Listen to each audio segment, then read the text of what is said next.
বা ভালো মানুষ ভালো জীবন যাপন করছে কিন্তু কষ্টে আছে, এইগুলো ক্রিয়মানে চলে যায়। সেই ক্রিয়মানটা আবার প্রারব্ধের মধ্যে বা সঞ্চিতের মধ্যে জমা হয়। এবং এই চেতনার বোধোদয় করতে গেলে চাই সঠিক গুরুর সন্ধান, সঠিক পথ, যার মাধ্যমে সে ক্রিয়াযোগ বলুন বা তন্ত্রই বলুন, তন্ত্রে সগুণ ব্রহ্মের উপাসনা করা হয়। এবং তারপরে নির্গুণ ব্রহ্মে যখন গভীর ধ্যানে যায় মানুষ, যখন সমাধি অবস্থায় বা নির্বিকল্প অবস্থায় যায়, তখন সেটা নির্গুণ অবস্থায় তার জ্ঞানটা বা বোধোদয় বা চেতনা জাগে।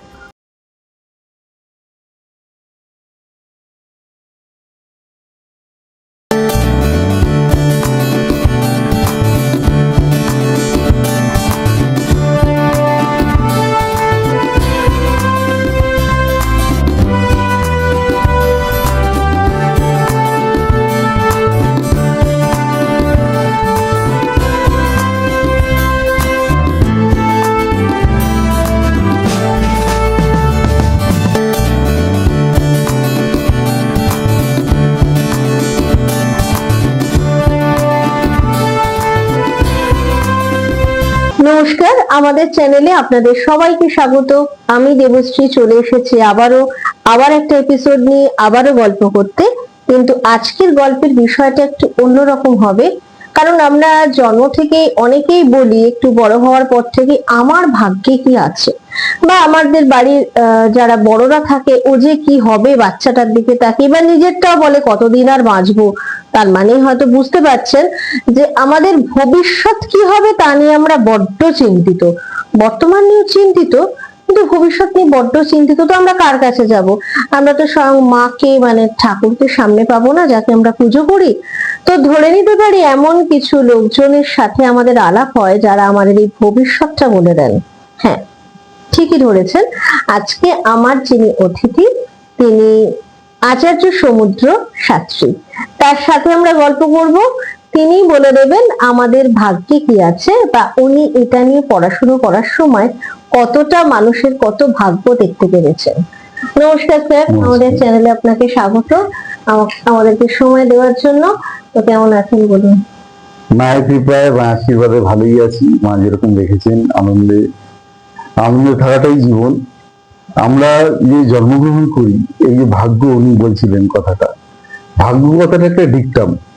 দেখুন, কারো পড়াশোনার ভাগ্য ভালো, হয়তো কর্মজীবনটা ভালো না।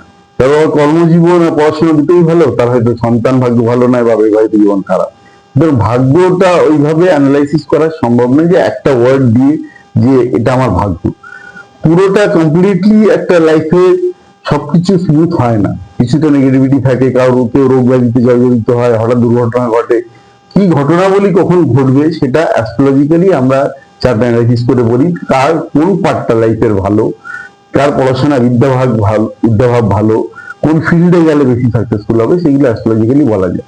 আমার অ্যাস্ট্রোলজিক্যাল অভিজ্ঞতা লাস্ট 40 ইয়ার্স ধরে আমি অ্যাস্ট্রোলজি প্র্যাকটিস করছি, বিভিন্ন জায়গায় পড়াশোনা করেছি এবং রিসার্চ করেছি। তো এখনো পড়াশোনা করছি, রিসার্চ করছি, কারণ সাবজেক্টটার কোনো এন্ড নেই। যদি মনে করি যে এটা জেনে গেছি আমি যে কোনো সাবজেক্টে, তার মানে আমার এখনো জানা কিছুই হয়নি। যেরকম আমাদের ভাগ্যের ক্ষেত্রে বলা হয় প্রারব্ধ ক্ষয় করা হচ্ছে। রাশিচক্র যেটা 9টা গ্রহ, 12টা রাশি, 27টা নক্ষত্র দিয়ে রাশিচক্র যে গঠন হয়, তার মূলটা কিন্তু প্রারব্ধ থেকে। প্রারব্ধ তৈরি হয় সঞ্চিত কর্মফল, মানে অনেকগুলো জন্মের কর্মফল এক জায়গায় জমা থাকলে সেখান থেকে কিছুটা নিয়ে জন্মালে, সেটা আমরা ভালো মন্দ নিয়ে জন্মাই, সেটাকে বলা হয় প্রারব্ধ। তার সঙ্গে অ্যাডিশন হয় ক্রিয়মানের 10% আমরা এই জীবনে ভোগ করি। ধরুন আপনি এই জীবনে মাধ্যমিক পরীক্ষা দিলেন, সেটার জন্য তো আপনাকে পরের জীবনের রেজাল্ট অপেক্ষা করতে হবে না, এই জীবনেই আপনি তার রেজাল্ট পাবেন। ভালো হবে কি খারাপ হবে, আপনি মাধ্যমিকের জন্য কতটা এফার্ট দিতে পারবেন, সেটা অ্যাস্ট্রোলজিক্যালি বলা সম্ভব। রেজাল্ট এই জীবনেই পাবে, সেটা ক্রিয়মানের মধ্যে পড়ে। আবার কিছু ক্রিয়মান কর্ম আছে, যেমন আমরা দেখেছি অনেক মানুষ অসৎ কর্ম করে যাচ্ছে কিন্তু তার কোনো ফল পাচ্ছে না, বা ভালো মানুষ ভালো জীবন যাপন করছে কিন্তু কষ্টে আছে, এইগুলো ক্রিয়মানে চলে যায়। সেই ক্রিয়মানটা আবার প্রারব্ধের মধ্যে বা সঞ্চিতের মধ্যে জমা হয়। সুতরাং কর্মফলের বাইরে আমরা কোনো মানুষই নই। এটা আমাদের বেদ, আমাদের সনাতন ধর্ম, আমাদের পুরাণ আমাদের তাই শিক্ষাই দেয়। গীতাও তাই বলছে। মানুষ যে কর্ম করছে, ভুলই করুক বা ঠিক করুক, ধরুন সেবা করছে, সে ছোটবেলা থেকে একটু বড় হওয়ার পর থেকে মানুষের সেবা জর্জরিত, বা ফ্যামিলির দিক থেকে শুধু বাইরে করছে না, পরিবারেও সবার কিছু না কিছু হলে পাশে থাকছে। আবার এমন কিছু মানুষ দেখা যায় সবসময় যেন ওই বাংলা কথায় বলে না, কারোর পেছনে বাঁশ দেওয়ার জন্য বসে আছে, মানে ক্ষতি করার জন্য। ক্ষতি করার জন্য না হলেও আমি কেন ওর মতন হলাম না, একটা ভেতরে জ্বলুনি, তো তার জন্য অনেকে ক্ষতির পর্যায়ে চলে যায়। তো আপনি কি বলবেন, এই জন্মের কর্মফল কি এই জন্মেই পেয়ে মানুষ? দেখুন, অনেক সময় অনেকে কর্মফল কিছুটা ভোগ করে না তা না। আমি এরকম ব্যক্তিগত ভাবে কিছু মানুষকে জানি যারা সারা জীবন লোকেদের হিংসে করে গেছে, তাদের ক্ষতি করে গেছে, ক্ষতির ফল কামনা করে গেছে। তাদের নিজ জীবনেও হয়তো কারোর একাধিকবার কিছু পুত্রশোক হয়েছে বা অনেক রকম অঘটন ঘটেছে, কিন্তু তাদের চেতনার বোধ হয়নি। যতক্ষণ না চেতনার বোধ হচ্ছে, রিয়েলাইজেশন আসছে যে সত্য কি, ততক্ষণ অব্দি এই জন্মচক্র থেকে বেরোনো যায় না। এবং এই চেতনার বোধোদয় করতে গেলে চাই সঠিক গুরুর সন্ধান, সঠিক পথ, যার মাধ্যমে সে ক্রিয়াযোগ বলুন বা তন্ত্রই বলুন। দেখুন, এই ডিটেলিং তন্ত্র নিয়ে বা ক্রিয়াযোগ নিয়ে আমি ডিটেলিং আপনাদের সামনে ওপেন এখানে আলোচনা করতে পারবো না।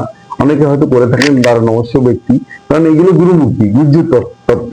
তন্ত্র এবং যোগ, ক্রিয়াযোগ দুটোই কিন্তু সেম জায়গায় গিয়ে শেষ হচ্ছে, দ্যাট ইজ আত্মজ্ঞান বা ব্রহ্মজ্ঞান, বা আমি কেন জন্মেছি, ঈশ্বর জ্ঞান, পুরোপুরি জাগরণ। এই তত্ত্বটা ক্রিয়াযোগেও যা, তন্ত্রতেও তাই।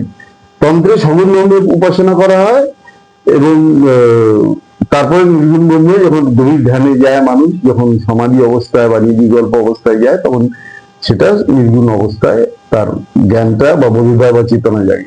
যতক্ষণ না এই চেতনা জাগছে, এবং এই চেতনা জাগলে সে তখন ডিজায়ারলেস স্টেট, মানে সে কামনা শূন্য অবস্থায় চলে যায়। ততক্ষণ অব্দি এই জন্ম মৃত্যু চক্রের আবহাওয়ার বাইরে আমরা বেরোতে পারি না। মন্দিরে গিয়ে পুজো দিলেই যে আমার পরিবর্তন হবে, ভাগ্য পরিবর্তন হবে, এটা আমরা ভাবি যে আমার খুব উন্নতি হবে, তা নয়। মন্দিরে গিয়ে পুজো দেওয়ার মূল উদ্দেশ্য হচ্ছে যে মানুষটা মন্দিরে পুজো দিল তার যদি মানসিক কোনো পরিবর্তন না ঘটে, যে মানুষটা ঢুকলো সে যদি পুজো দিয়ে তার আরো অহংকার নিয়ে বেরোলো, বা দান ধ্যান করে যদি আরো অহংকার গচ্ছিত হলো, তাহলে সে আরো কর্মফলে জড়ালো, কর্মফল থেকে বেরোতে পারলো। এই যে আপনি বলছেন চেতনার উন্মেষ হওয়া, চেতনার উন্মেষ তো একটা সাধারণ মানুষের কিভাবে হবে? কারণ আমরা সব মানুষই প্রত্যেকদিন যে সকাল বিকেল ধ্যান করছি, ধ্যান বলতে ঠাকুরকে ডাকা নয়, সেটার আমি যতটুকু মেডিটেশন সম্পর্কে বুঝি যে নিজের নিঃশ্বাস প্রশ্বাসের উপরে মেডিটেশন করা যায়, বা কোনো একটা কিছু ভালো জিনিসকে ভেবে চোখ বন্ধ করে আমি 5 মিনিট 10 মিনিট আস্তে আস্তে সেটা বাড়বে। তো কোনো মানুষ তো বুঝতেই চায় না সব সময়, মানে এখন তো মানুষ বড্ড ব্যস্ত, বরাবরই ব্যস্ত ছিল, এখন তো ইলেকট্রনিক মিডিয়া পুরো গিলে রেখেছে। তো চেতনার উন্মেষে আপনি ধ্যানের মাধ্যমে বলছেন, ধ্যান তো ধরে নিচ্ছি 90% মানুষ করতেই চাইবে না। আমি একটু করলাম এইগুলো যে আমাদের সনাতন ধর্মে রয়েছে, রূপকাঠি প্রদীপ ধরানো, পুজোর যে উপকরণ করা, এইগুলো করতে করতে আস্তে আস্তে মনোসংযোগ হয়। এই যে আমি যদি একটু সাইন্টিফিক্যালি বোঝার চেষ্টা করি, আমাদের সনাতন ধর্মের শাখা রূপের, যেটা অনেক ধর্মেই মানে না, যেমন ধরুন কালী, দুর্গা বা একটা রূপ দেওয়া হয়, কারণ এক একজন মানুষের মানসিক অবয়ব আলাদা। 4টে ডি প্রয়োজন যে কোনো ফিল্ডে সাকসেসফুল হতে গেলে। 4টে ডি কি? Dedication, determination, devotion, discipline. তো এই 4টে ডি তখনই আসবে যখন কারোর প্রতি আমার সঙ্গীত ভক্তি আসবে। সেই রূপটাকে দেওয়া মানে লাইট এনার্জি, যেটা আপনাকে যদি বলা হয় যে এখানে নির্গুণ নিরাকার ব্রহ্মের চিন্তা করুন, আমি সেই নাস্তিকদের শূন্য বা নিরাকারের কথা বলছি না, আমি নিরাকার নির্গুণ ব্রহ্মের কথা বলছি। সাধারণ মানুষ কিন্তু তখন মন চঞ্চল হবে, বিভিন্ন জায়গায় থটস চলে যাবে, মনোসংযোগ করতে পারবে না। এটাই সাধারণত হয়ে থাকে। সেই জন্য লাইট এনার্জির মাধ্যমে একটা অভাব দেওয়া হয়, তার সঙ্গে সাউন্ড এনার্জি, এটা মন্ত্র মানে বিভিন্ন শব্দের সমষ্টিকরণে এটা ভাইব্রেশন তৈরি করা, এটা আস্তে আস্তে আপনার মনোসংযোগ করতে সুবিধা হবে। এটা হচ্ছে সাধারণ মানুষের জন্য এটাই সব থেকে উপকারী। এবার আপনি বললেন শ্বাসের প্রশ্বাসে আমাদের শ্বাস প্রশ্বাসটাই তো জীবন। আমি নিঃশ্বাস ছাড়লাম আর নিতে পারলাম না, তাহলে তো আমি তো পাস্ট হয়ে গেলাম, আমি মৃত হয়ে গেলাম। তো এটাই যোগমার্গ বলছে, তন্ত্র আলটিমেটলি সেই কথাই বলছে যে আমাদের প্রাণ এবং মন দুটো পৃথক জিনিস। জীবাত্মা মানে মন এবং ইন্দ্রিয়গুলো যখন প্রাণের সঙ্গে লিপ্ত হয়ে শরীর থেকে বেরোয় তখন কর্মফল ভোগ করে। আত্মা বা প্রাণ সেটা কিন্তু যখন শরীর থেকে বেরোয় তখন, আত্মা আমরা কথাটা ইউজ করি, ওটা ভুল কথা, ওটা জীবাত্মা। আত্মা তখনই হয় যখন সে তার মনকে কন্ট্রোল করে নিয়েছে, ইন্দ্রিয়গুলোকে কন্ট্রোল করে নিয়ে দমন করে সে একদম কামনাশূন্য অবস্থায় শরীর থেকে বেরোয়। সেই অবস্থায় যাওয়ার জন্য শ্বাস প্রশ্বাসকে কন্ট্রোল করে স্থিরত্ব অবস্থায় যাওয়া, মন তখনই স্থির হবে যখন শ্বাস প্রশ্বাস স্থির হবে। মন মানে চঞ্চল বায়ু, এই যে আমরা বায়ু গ্রহণ করছি এটা চঞ্চল অবস্থায় থাকা, এটাই মন। সেটাকে স্থির অবস্থায় নিয়ে যেতে গেলে বিভিন্ন টেকনিক রয়েছে, প্রপার গুরুর মাধ্যমে সেই টেকনিকের মাধ্যমে খুব ইজিলি সেই ধ্যানে ঢোকা যায়, সেটা সম্ভব। মানে যেটাকে বলে এই প্রসেস করে অনেক সময় একটা কথা আমরা শুনেছি, নিজের অরাকে ঠিক করা, মানে অরা আজকাল খুব আমরা বলি, অরা বা এনার্জি, পজিটিভ বা নেগেটিভ এনার্জি, অরা এক্স্যাক্টলি, অরা আমরা যেটা ইউজ করি, অরাটা হচ্ছে আমাদের এনার্জি, এনার্জি লেভেল পজিটিভ বা নেগেটিভ। নেগেটিভ আপনারা দেখবেন খুব সাধারণত বাসে ট্রামে যাতায়াত করেন, দেখবেন একটা বাচ্চা হয়তো একটা সুন্দর মানুষের কাছে গেলে হঠাৎ কাঁদতে লাগলো, আমরা যদি সেই মানুষটার ব্যাকগ্রাউন্ড খোঁজ করি, সে হয়তো খুব একটা বাজে লাইফ লিড করে। আবার অনেক সময় বাচ্চারা খুব তাড়াতাড়ি ক্যাচ করে বা কুকুররা খুব তাড়াতাড়ি ক্যাচ করে অরাটা। আবার সেই বাচ্চাটাই দেখবেন হয়তো কুৎসিত লোকের কাছে গেল কিন্তু খুব আনন্দে শান্তিতে আছে। দেখাটা মেন না, অরা বা এনার্জিটা মেন। সেটা ডিপেন্ড করছে সে কি ধরনের জীবন যাপন করছে, তার দ্বারা তার অরাটা স্ট্রং হয়। মেডিটেশনটা খুব ইমপ্রুভ করতে হেল্প করে, কিন্তু সেটাকে যদি আমরা নেগেটিভ ভাবে এপ্লাই করি, ভুল মেডিটেশন হয়, ভুল প্রাণায়াম হয়ে যায়, তাতে ক্ষতি হওয়ারও আশঙ্কা থাকে। তাই জন্য সঠিক মার্গে, সঠিক উপায়তে সেটা আলোচনা করে তার করা হয়, তাহলে সব দিক দিয়েই আমার মনে হয় সমাজের এবং মানুষের উপকার হবে। আমাদের গীতাকে অ্যাপ্লাই করতে গেলেও কিন্তু মনটাকে স্থির করতে হবে, সমাজের উন্নয়নের জন্য মনটাকে স্থির করতে হবে এবং পবিত্রতা আনতে হবে। আচ্ছা, এই যে জ্যোতিষীর কাছে যাওয়া, তো অনেকের কাছে শুনি, মানুষ তো একটা ভাগ্য নিয়ে, কর্ম নিয়ে, ভাগ্য ঠিক বলবো না, তার জন্ম থেকে মৃত্যু পর্যন্ত যেটা হবার সেটা কথায় বলে যে বিধির বিধান যেটা 3 দিনের রাত্রে করে আসে সেটা থাকবেই। তো জ্যোতিষের কাছে গেলে তার প্রেডিকশন অনুযায়ী সত্যি কি তার ভাগ্য বা কর্মকে কিছু বদলানো যায়?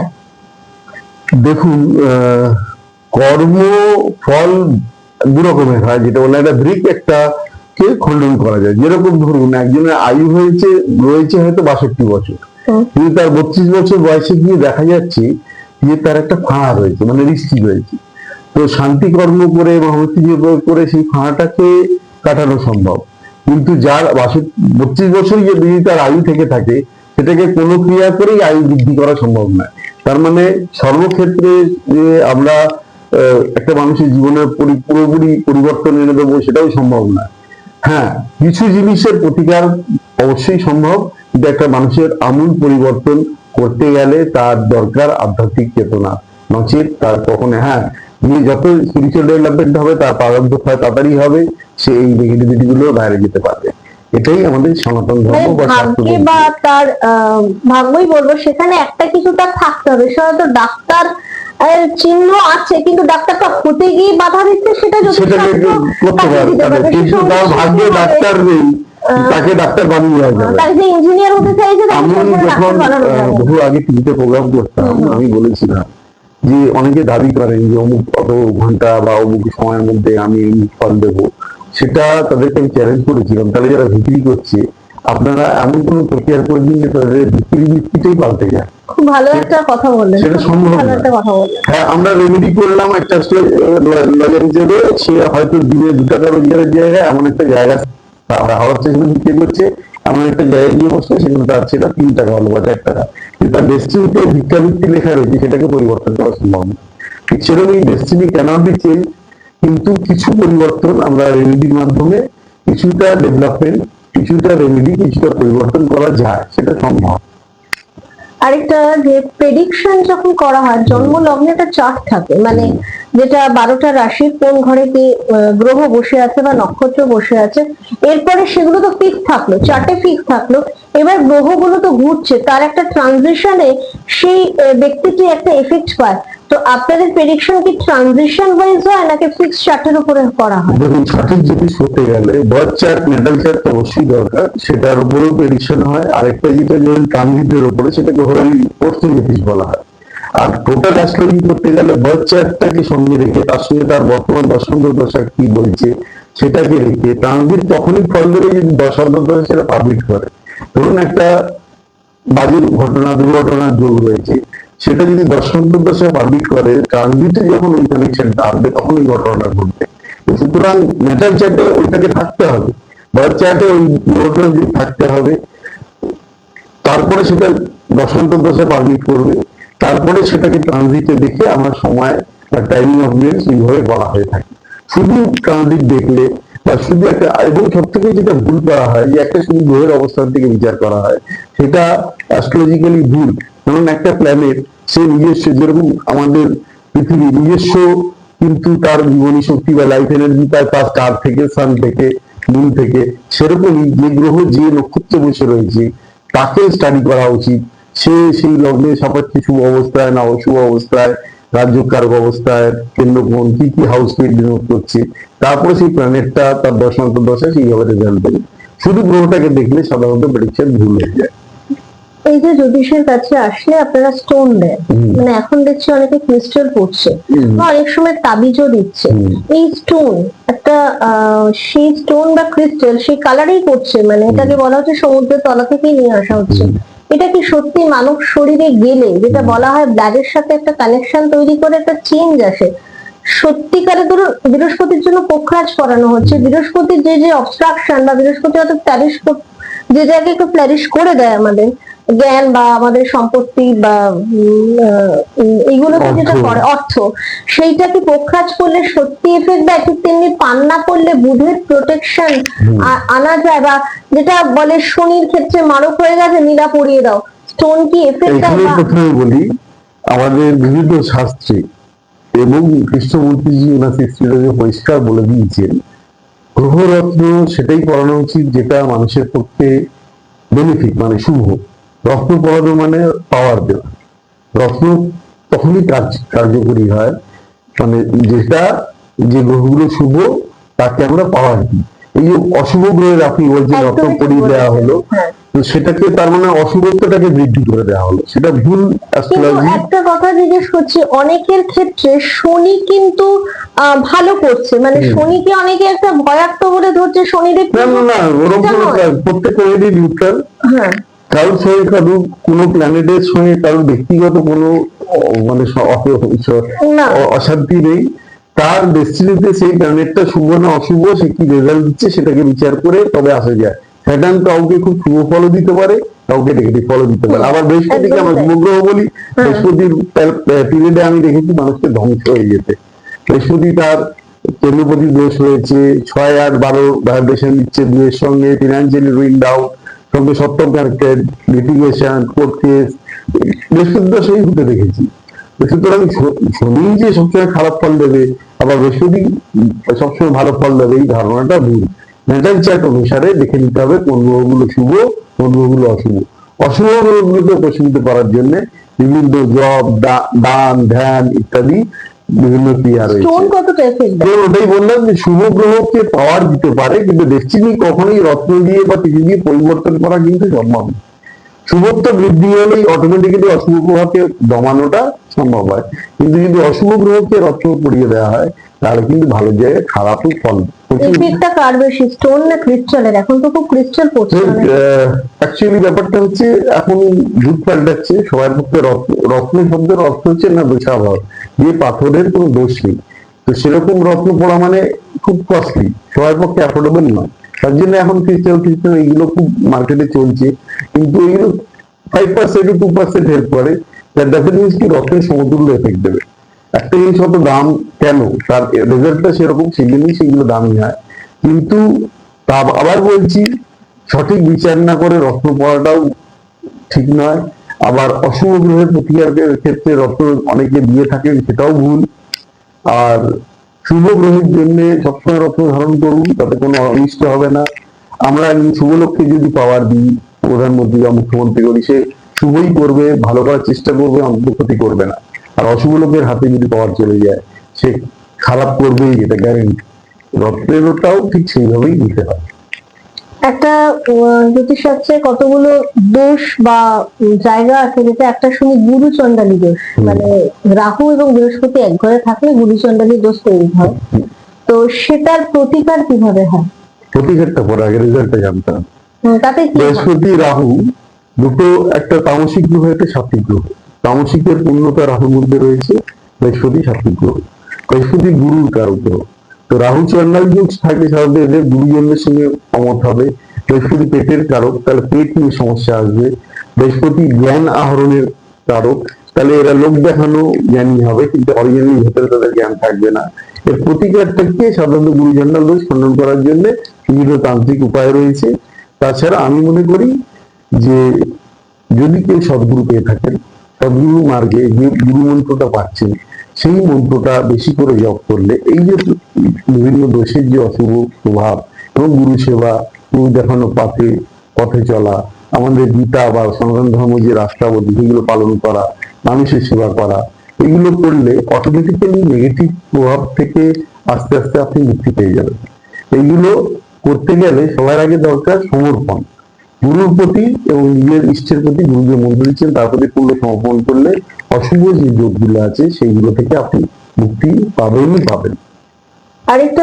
আরেকটা নিয়ে অনেকেই খুব একটা ভয়াক্ত থাকে, সেটা হচ্ছে মাঙ্গলিক দোষ। মানে আগে যেটাকে ভৌম দোষ বলতো, সেটা এখন নতুন ভাষা এসেছে মাঙ্গলিক। সেটা বোধহয় সাউথ ইন্ডিয়ানের একটা ভাষাকে নিয়ে সব। না, মাঙ্গলিক দোষ আগে বলা হতো।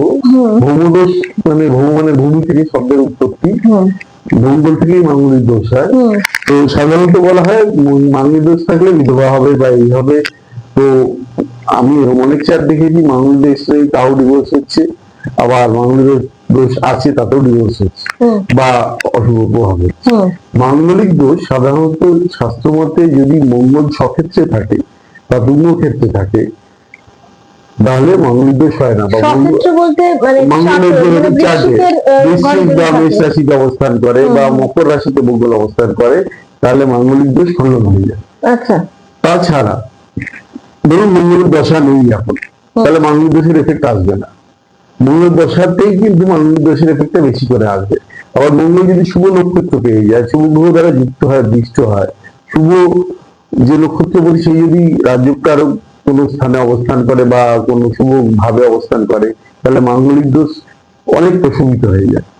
এটা নিয়ে অত ঘাবড়াবার কিছু নেই। চার্ট দেখলে ভালোভাবে অ্যানালাইসিস করলে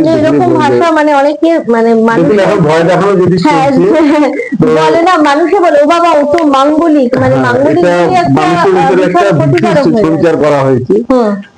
মঙ্গল অহংকার। এটা যদি প্রপার আমরা ভালোভাবে অ্যাস্ট্রোলজিতে ডিপলি ঢুকি, তাহলে দেখবো যে যার মাঙ্গলিক দোষ রয়েছে তার ইগোর কারণে সাংসারিক জীবনে ক্ল্যাশ আসছে।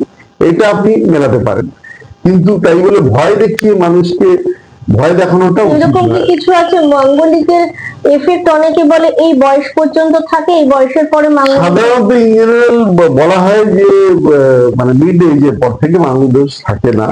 কিন্তু আমি দেখেছি মঙ্গলের দশায় যদি নাই পাইছি বা মঙ্গলের দশা কেটে গেছে, তাহলে মাঙ্গলিক দোষের প্রভাবটা তার জীবনে সেরকম ভাবে এফেক্টেড হয় না।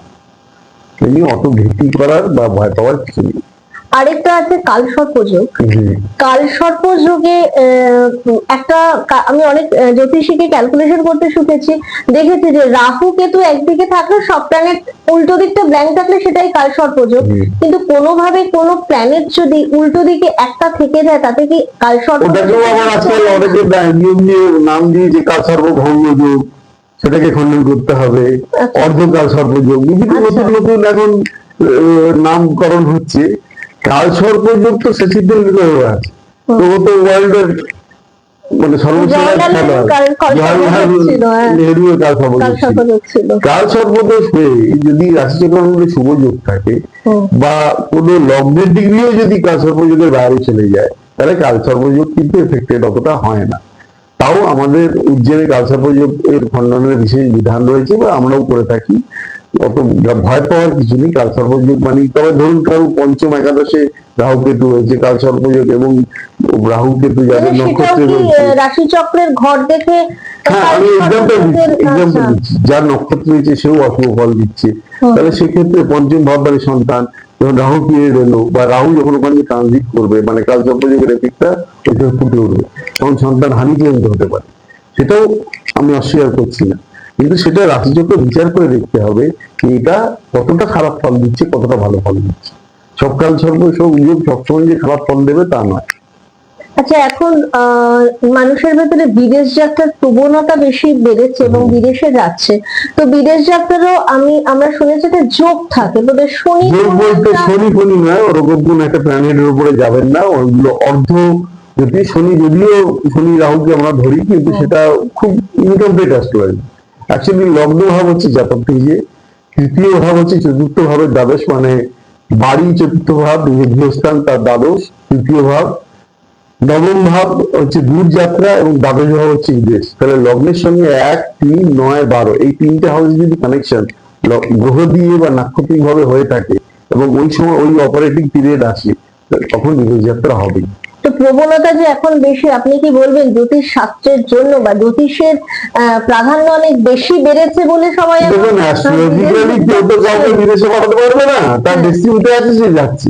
অ্যাস্ট্রোলজিক্যালি আমরা প্রেডিক্ট করতে পারি তার বিদেশ যাত্রা আছে কিনা, বিদেশে স্থায়ী ভাবে থাকবে না আবার ফিরে আসবে, তার ভাগ্য বিদেশে বেশি উত্থান না দেশের মাটিতে বেশি উত্থান, এইগুলো জ্যোতিষশাস্ত্র মতে বলা যায়। আরেকটা জিনিসও দেখি, আমাদের বৈবাহিক জীবনে এক সমস্যার ব্যাপার আছে। আরেকটা যেটা হচ্ছে যে কিছু রোগ, যেমন ক্যান্সারের মতন কিছু দুরারোগ্য ব্যাধি বেড়ে গেছে, তো সেটা আগে পাওয়া যেত না, এখন বেশি পাওয়া যাচ্ছে এবং সেটা ঠিক হয়ে যাচ্ছে। এখানে কি জ্যোতিষশাস্ত্র কোনো কিছু প্রেডিক্ট করে বা কোনো প্রতিকার দিয়ে সেই মারণ জায়গা থেকে বাঁচিয়ে মানুষকে ঠিক জায়গায় নিতে পারে? মেডিকেল সায়েন্স তো আছে, তো আমরা তো সবাই ছুটে যাই যে যদি এটা কিছু করা যায়। আপনি ব্যাখ্যা কি দেবেন? দেখুন, প্রথমে আসি যে বিবাহিত জীবন নিয়ে বললেন। যদি কারো চতুর্থ, অষ্টম, দ্বাদশ এই তিনটে ভাব পীড়িত থাকে, রাশিচক্রে আমরা বহির্তে যদি শুভ বলি, লগ্ন, দ্বিতীয়, চতুর্থ, সপ্তম, অষ্টম বা একাদশী যদি বহির্ত যোগ থাকে, ষষ্ঠপতি যদি সপ্তম, অষ্টম, দ্বাদশ ভাবের সঙ্গে কানেক্টেড থাকে, তাহলে তার যতই অশুভ আমরা খণ্ডন করতে যাই, তার মেটাল লাইফ কোর্ট কেস অব্দি গড়াবে, এটা একদম কনফার্ম। এটা শুধু মানুষের দোষ কিন্তু আমি বললাম না, আমি টোটাল হাউসগুলোকে নিয়ে বললাম বিচারধারাতে। এবার যদি দেখা গেল যে কারোর মানে কিঞ্চিত অশুভ প্রভাব রয়েছে, সপ্তমপতি বা সপ্তম ভাব কোনোভাবে নেগেটিভ প্ল্যানেটস এর আওতায় আসার জন্য বিবাহিত জীবনে অশান্তি, ঝগড়া, ঝামেলা হচ্ছে, আর বাকি গুলো ঠিক রয়েছে, তাহলে সেটাকে নালিফাই করা যায়, সেটাকে প্রশমিত করা যায়। কিন্তু যদি ডেস্টিনিতে পুরো কনফার্ম হয়ে থাকে যে তার ডেস্টিনিতে ডিভোর্স হবেই, তাহলে সেটা কোনোভাবেই আটকানো যায় না। ঠিক সেইভাবেই রোগ ব্যাধি নিয়ে যেটা বললেন, আমরা ডাক্তার নই, আমরা কখনোই রোগ ছাড়িয়ে দেবো এটা যদি কেউ দাবি করে, সেটা অন্যায়, যেটা আইনত অন্যায়। কিন্তু হ্যাঁ, আমরা যেটা করতে পারি, স্বাস্থ্যসম্মত ভাবে কেউ অসুস্থ হয়েছে, তার জন্য বিশেষভাবে মহামৃত্যুঞ্জয় প্রয়োগ, মহামৃত্যুঞ্জয় জপ, শিবের রুদ্রাভিষেক, এইগুলো আমরা করতে পারি। তাতে যদি ঈশ্বরের কৃপা বা করুণা হয়, সেখানে উনি রেজাল্ট পেতে পারেন। কিন্তু আমরা কখনোই দাবি করতে পারি না যে আমরা রোগ ব্যাধি ছাড়িয়ে দেবো, এটা করা উচিত না। আমরা অনেকক্ষণই আচার্য সমুদ্র শাস্ত্রীর সাথে অনেক আলোচনা করলাম, যেগুলো নিয়ে মানুষের ভেতরে একটা ভীতি সঞ্চার হয়ে আছে, হয়তো ঠিকঠাক গাইডেন্স পাইনি বা এত বেশি জ্যোতিষশাস্ত্রের চর্চা হয়ে গেছে, ঠিকভাবে সেটা অ্যানালিসিস করে বলা হয়নি। এতক্ষণ আমরা আচার্যর কাছে সেগুলোই সব শুনলাম। পরবর্তী একটা এপিসোড আসছে, সেখানে আমরা আরো কিছু তথ্য জেনে নেব জ্যোতিষশাস্ত্র সম্পর্কে। আপনারা সঙ্গে থাকবেন।